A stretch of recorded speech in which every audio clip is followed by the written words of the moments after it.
So people have this misconception that people go to therapy because they're rock bottom. Not necessarily.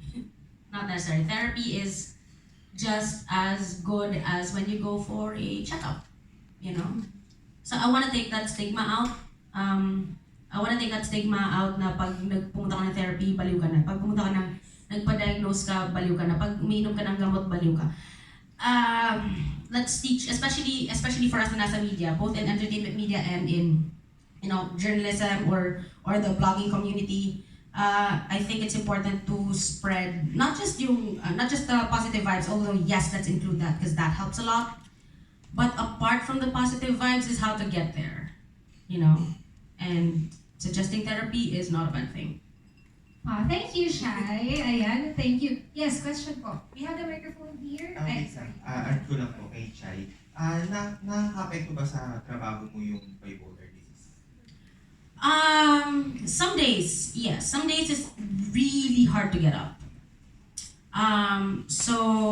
But eventually, like you come up with ways to cope with it. For example, if I feel like it's coming on, I feel like an episode is coming on, I already pack my stuff the night before, let's say for a taping the next day, so that if I have a hard time getting up in the morning, I still have time to kind of breathe through it, and then maybe 30 minutes before I have to leave, that's when I take a shower, change, and then I can just go, because my things have been packed the night before. So there are these things na natututunan mo over time.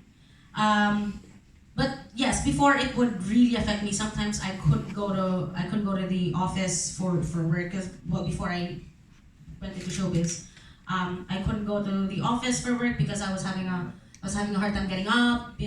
I couldn't even go to the shower. Those kinds of things. It's not just a matter of sadness. It really is kind of a chemical imbalance in your head. But yeah, over time you learn how to manage it with the help of your friends and your therapist.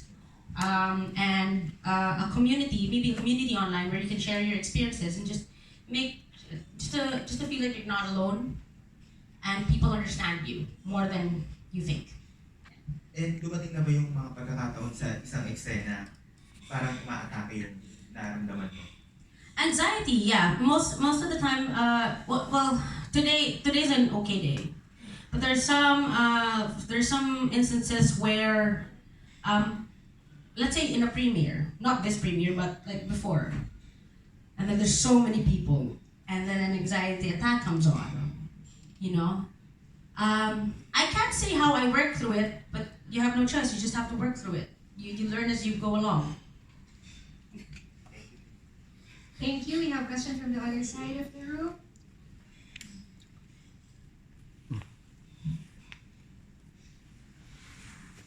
Hi everyone. So medyo nang heavy yung topic. Yeah, so balik tayo sa light.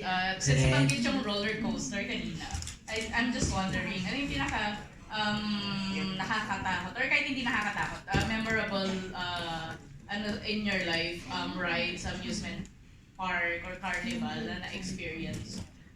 Basta bawal yung roller coaster. Yeah. Siguro kahit left to right na lang. Amusement ride that was the most memorable for you that you ever went on. Yeah. Or kahit yung pinaka memorable experience sa amusement park. Or do you guys like going to amusement parks? Ako hindi kasi talaga ako sumasakay po ng rides, pasensya na. Hindi ko talaga siya nilalawan, so wala naman. Siguro, trinay ko lang nung last lang sa EK, bayaran ko yung EK. Charot. Nung nag-moment kami doon na kailangan sumakay, siguro yung Disco Magic, akala ko dati kasi sinakay ko yung Disco Magic, saya-saya. Nung huli, hindi na talaga. Sakit ng ulo ko, bish. Sa yung paikot po, sa EK.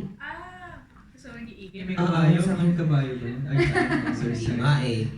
Ang sakit po sa ulo, parang nahilo po ako. Namatay po tayo ng 5 seconds. Yung mga ganung moments lang po. Ayun, tapos hindi ko na nilalaman po talaga ibang mga rides. Fear ko po talaga siya. Ayun. For me, the memorable English ba? Memorable po yan. Right, for me. Hindi. Continue mo yan, for me. Then, nabilaw ka na.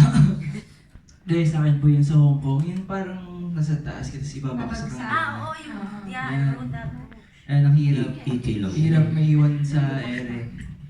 Ibig sabihin ko yung kaluluwa sa Sila. mahirap iwan. Nasa baba ng katawan mo, nandun tayo ang kaluluwa mo. The longest 2 seconds of your entire life. Oo, bibiglayin ka dun eh. Tapos iaat ibang ganyan, tapos bababa ka wala. Para saan to? Masaya ba to? Sabi ko. Pero yun nga, sobrang saya yung feeling. At sa Hong Kong ko eh. Babayaran ko din yung Hong Kong. Kaya mo na pag mo. Yun sa... Alright, thank you so much.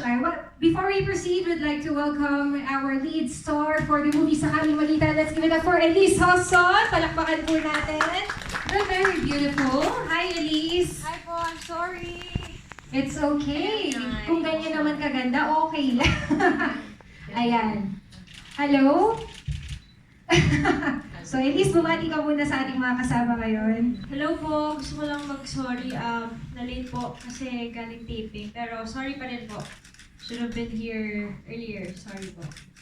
And hello sa inyong lahat na nandito po. Thank you for giving us time.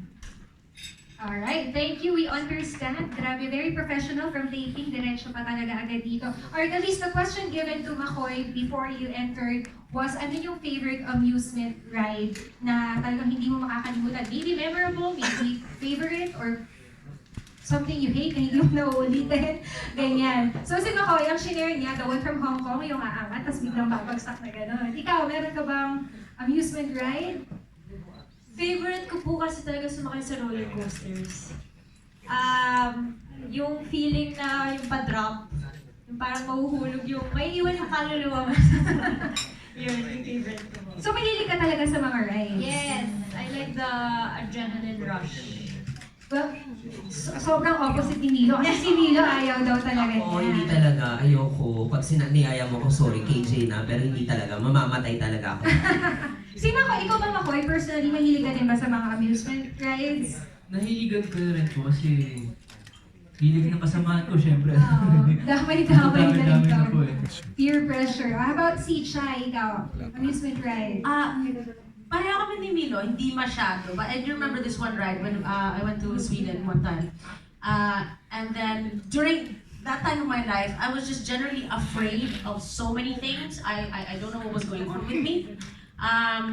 So I said, and I looked up, we went to this amusement park, and there was this, yung parang nasa kanima ko na yung angat ka, tapos biglang you don't know when they're gonna drop you, and then suddenly you drop, and it's the longest 2 seconds of your life. So I looked up and I said, okay, just to prove to myself that this fear thing that I'm experiencing is a temporary phase, I'm gonna go up there. I'm gonna ride that. So I went, and then after that was like, it felt good. It was not just an exciting ride, but it was also kind of like, yes, Chai, yeah. As a person, you're all right. You're okay. This is temporary. You're okay. You're okay. Uulit pa ba tayo, Chai?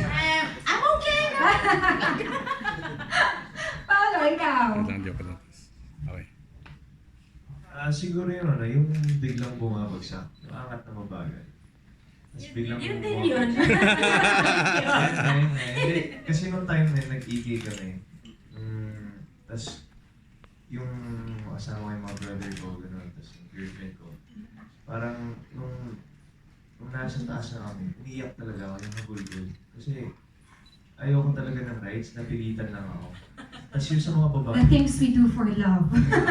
yung sa babae, yung lalaki doon, sabi ng lalaki doon, umiiyak yung lalaki. Napahiya ako kasi parang nag-iiyak. Basta umiiyak talaga ako, ayoko ng rides talaga. So yun ang pinaka-memorable para sa'yo. Pinaka-memorable. Alright.